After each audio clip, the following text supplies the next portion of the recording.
Welcome to my channel, where there are interesting and equally sensational stories. Listen to today's story.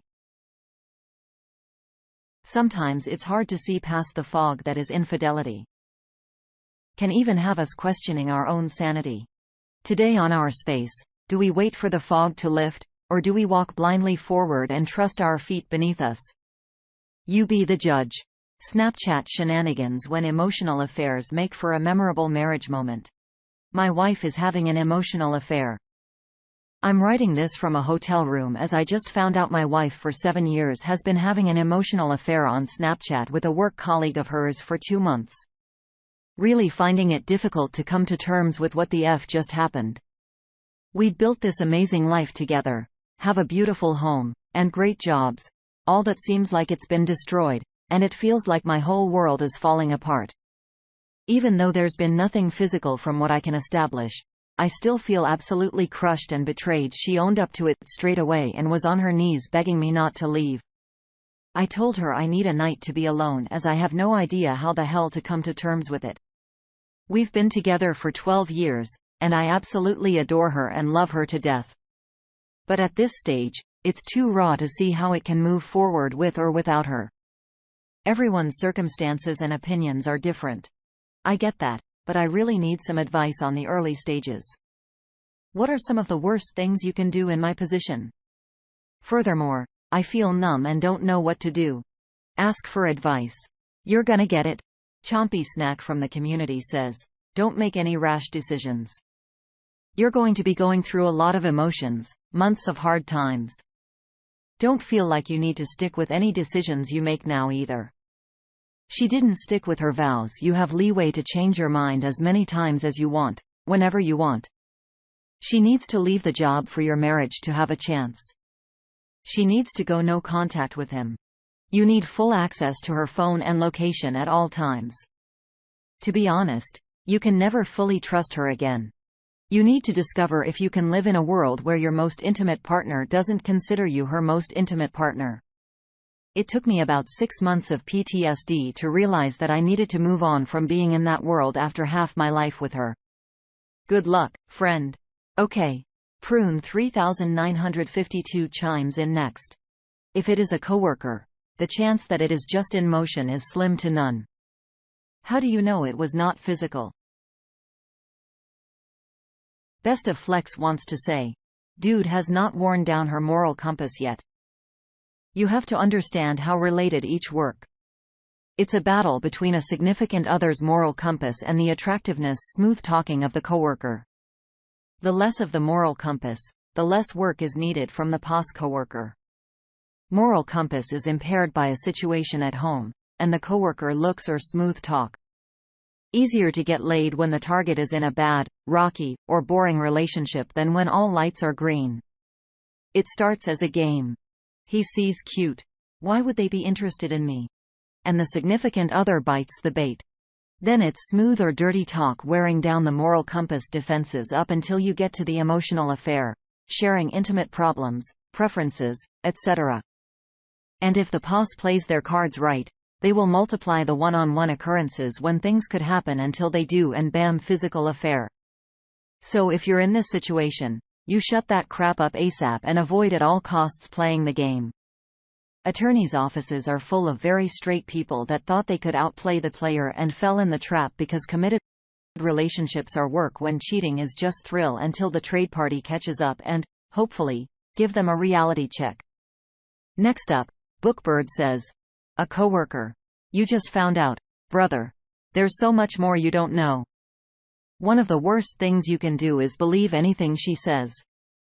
Leiden says, yeah, a history of working and flirting and seeing each other every day, if it's a normal 9 to 5, before it even leads to the emotional affair on Snapchat, which is an app that intentionally deletes all conversations automatically and almost instantly. Troubleshoot is in his future for sure. The number one source of a pair of partners is coworkers. I think there's a lot of truth in what comments are saying. You absolutely do not need to make a decision now. I think in times like these, everything becomes such a blur that it's hard to really see anything clearly and even make sense of what you're feeling. It just feels like you're caught in a storm. Best to take your time so you can see the road ahead of you a little bit more clearly, as there's a lot lurking in the shadows, right, that you need to uncover first. Your well-being is the most important thing right now. Updates in the comments section 22 days later. Firstly, I just wanted to reach out and say thanks for all your comments, whether it was supportive, constructive, or informative. It really helped and maybe realized I'm not alone. I'm sorry it's taken so long for an update, but I'm an absolute mess. I ended the marriage and told her I want a divorce. It's something that I cannot live with or ever forgive for that matter. Every day, she's begging me not to leave and is hysterically crying. I have no sympathy for her tears. As I bet, she wasn't crying when she was sending inappropriate messages to her coworker. I sent screenshots of the messages to the coworker's wife, as she has a right to know. I haven't gotten a response, but I have no doubt she's probably experiencing similar feelings to me. I'm seeing a therapist today to start my healing process before I fall into a slump of depression. This really sucks. You're totally right. The situation does suck, but it's so refreshing to see that you are taking care of yourself and starting your healing journey. You absolutely are not alone, and that fact alone is disappointing. People shouldn't have to go through this, but you will make it out alive. Do you have a similar story? We want to hear it. Share it with us in the comments.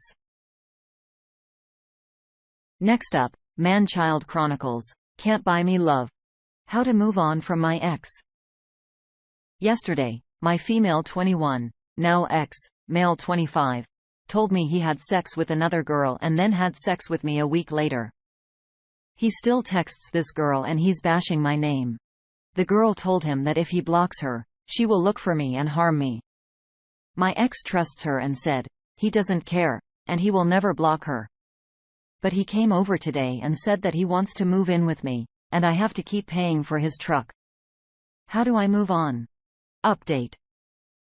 Does a man love a woman if he spends all his money on her? The girl that my ex cheated on me said that he spent a lot of money on her and nearly maxed out his credit card. She said that she knows that he loves her because he spent all his money on her. She keeps calling and sending pictures of all the places he went with her and keeps telling me how happy he was with her. My ex, however, told me he only said all of that to her because she threatened to tell me about them. I just want to know if what she said is true. A man really loves a woman if he spends all his money on her? My question is, does a man love a woman if he spends all of his money on her? Love is really a subjective thing. I think what's important in situations like this is that we practice self-love and really try to get rid of what's harming us mentally. Doesn't seem like it's a very healthy or safe environment you're putting yourself through by staying in contact with these people. Some people will say or do anything just to hurt someone. Update. He finally asked the girl to be his girlfriend because they fight, but they laugh and have good times. And for me, he said, we only have bad times. Excuse me. But when I'm paying for all your crap, I'm pretty sure that would stress me out. And the new girlfriend was like, you're now the side chick and the crazy ex. Anyways, the two trash are taking each other out. Edit. Reading all your comments is making me feel less crappy about myself. Thank you. Update. Messaged me on WhatsApp and called me names and said I ruined his life and I baited him because he didn't receive his payment today. And then he threatened to make his girlfriend send over all the things they did, and he said he will make me cry. But I'm unbothered now. I cried a lot for the last 2 weeks. Don't get me wrong. I still get sad, but I'm at a point where I don't really care anymore. So yeah. He started spamming me and calling me for the money. And I told him I was on a date, and he was bothering me. And he said he's literally all over the place. I plan on getting a restraining order on him and her next week before he comes back from Mexico. Update. Hey, y'all.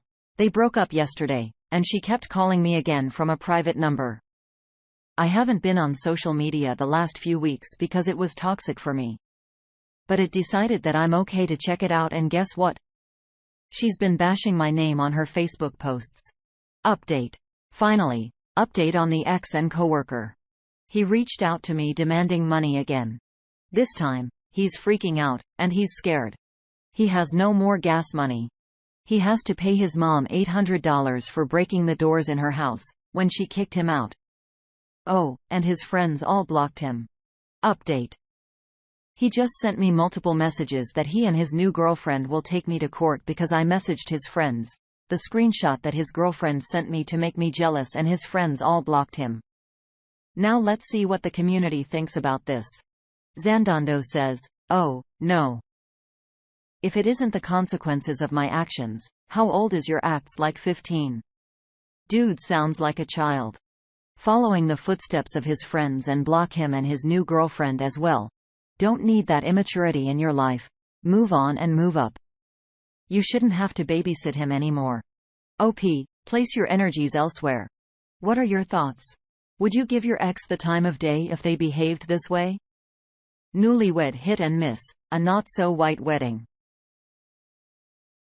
We didn't believe in sex before marriage. My ex and I met online through friends who attended the same kind of church we attended. It was common to have some matching within our denomination as we were in our late 20s and ready to settle down. He was cute. We liked the same things, and more importantly, we had the same religious values. Or so I thought. We dated for a few months, and once we agreed we wanted the same things out of life, we met in person, spent time at each other's churches, and ultimately decided we wanted to start a life together. Mind you, my previous religious convictions were no stranger to swift engagements because we didn't believe in having sex before marriage. Neither of us were virgins, but we had both converted, and we both wanted to wait for marriage this time around, or so he told me. And they view love as something you learn along the way rather than taking the time to build it before marriage. Okay. So within 9 months, we have our wedding. It was small and quaint, and I was so excited and happy. Our honeymoon was basically the drive from my state where we got married and his state where we were going to live. This is where it gets fun. We were sightseeing, and he took a picture of me. I felt cute and wanted to see it. So I asked for his phone, and dude actually handed it to me. As I'm looking at it, feeling myself a newlywed bliss, a text pops up. It's just a number, no saved name, and it read, "Hey, I haven't heard from you in a couple of days. What's up?" Oh, what? So I start scrolling, and it was bad. To sum it up, he had been seeing this girl the entire time we were dating and engaged. There were explicit texts between them, and it was obvious they were sleeping together. I got out my magnifying glass and was able to sync up a timeline where they were even together the day I was making our wedding decorations, and he was texting me at the same time. He was telling her I was just a friend when she asked about a pic of me on his Facebook that was public. He was even texting her the night before our wedding. I was in complete shock and totally heartbroken. We got to our hotel that night, and I had to watch my brand new husband break up with his side chick via text. Telling her he is married now and see her respond. "It's that girl from that picture. You married her?" I wish I could say I turned my butt back around and got the marriage annulled. But I didn't. I didn't feel like I could get divorced at that time, and I was stranded with no one in my corner. A few months later, I found condoms in his car while cleaning it out, like a good housewife. He was awful, to be honest. We were married 4 years before I started confronting him with the way he treated me with the help of some friends I made after we moved out of state and went to a new kind of church. Turns out, he didn't like a wife who stood up for herself, and he left me. I was happy to see him go. Everyone in my new chair supported me since he left me with almost nothing. 2 months after he left, he knocked up a girl and proposed to her before our divorce papers were in. You can probably do the math on that one. That poor girl. As for me, I am happily working on myself and no longer allowing douchebags in my life. Hair flip. Never been happier. Oh, I'm happy to hear that you're happily working on yourself after all that but an absolute headache. Not to mention a heartbreak. It's unfortunate that you felt you couldn't leave him after finding out his infidelity. I'm sorry he treated you the way he did. I wonder if he was behaving that way and waiting for you to leave all along, but you never did. Finally, He had no choice. His plan backfired and he decided to leave. Some people like your ex truly try to make life hard for their partners so they don't have the responsibility of leaving. He didn't want someone who asked questions. More importantly, someone who questioned him. He was looking for a quiet little housewife that would make it look like he had the perfect life on the outside. What do you think? Have you ever tried to leave a relationship but felt you couldn't? Let us know below. And thank you for joining us today on Our Space. Be sure to like and subscribe and hit that notification bell so you don't miss out on our next video. We'd hate for you to miss one. Until next time.